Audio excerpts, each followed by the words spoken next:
கிராமத்துல ஒரு சின்ன மண் வீடு. அந்த வீட்டுல இருந்தான் முத்து. அவன் ரொம்ப நல்லவன். ஆனா கொஞ்சம் அதிக பெருமை. ஒரு நாள் காலை ட்ரீம் ட்ரீம்னு சத்தம். புது கியர் சைக்கிள் ஓட்டிக்கிட்டு முத்து கிராமத்துக்குள்ள வந்தான். பாருங்க பாருங்க, இது நகரத்து மாடல் சைக்கிள். நான் மிதிச்சாதான் ஓடும் சொல்லி நண்பர்கள் கிட்ட பெருமையா சிரிச்சான். கிராமத்துக்குள்ள ஓட்டி ஒரு இடத்துல நின்னு சைக்கிளை காட்டி காட்டி கதை சொல்லிட்டே இருந்தான். அடுத்த நாள் காலை சூரியன் மெல்ல எழுந்தது. பறவைகள் சத்தம்.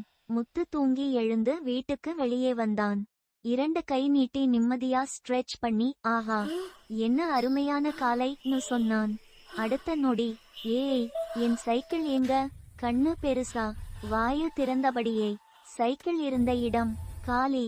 ஐயோ, என் சைக்கிள் திருட்டு போச்சேன்னு சத்தம் போட்டான்.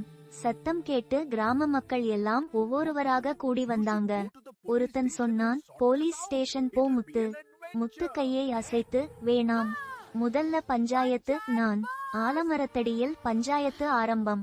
தலைவர் உட்கார்ந்தார். எல்லாரும் சீரியஸா, ஆனா முகத்துல சிரிப்பு. ஒரு சிறுவன் எழுந்து, நேத்து ராத்திரி சைக்கிள் முத்து வீட்டுக்கு பின்னாடி நின்னது நான். உடனே ஒரு பாட்டி, ஐயோ, அந்த சைக்கிள் பக்கத்துல நான் உட்கார்ந்து பேசினேன். எல்லாரும் சிரிச்சாங்க. பஞ்சாயத்து முழுக்க கலகலப்பு. அப்போ தூரத்துல இருந்து மாடு மேய்க்குற சிறுவன் முருகன் ஓடி வந்து சொன்னான், முத்து அண்ணா, நேத்து ராத்திரி நீ சைக்கிளுக்கு ஸ்டாண்ட் போடல. காற்று அடிச்சு சைக்கிள் உருண்டு குளத்துக்குள்ள விழுந்துடுச்சு. எல்லாரும் குளத்துக்கு ஓடினாங்க. அங்க சைக்கிள் பாதி தண்ணிக்குள்ள.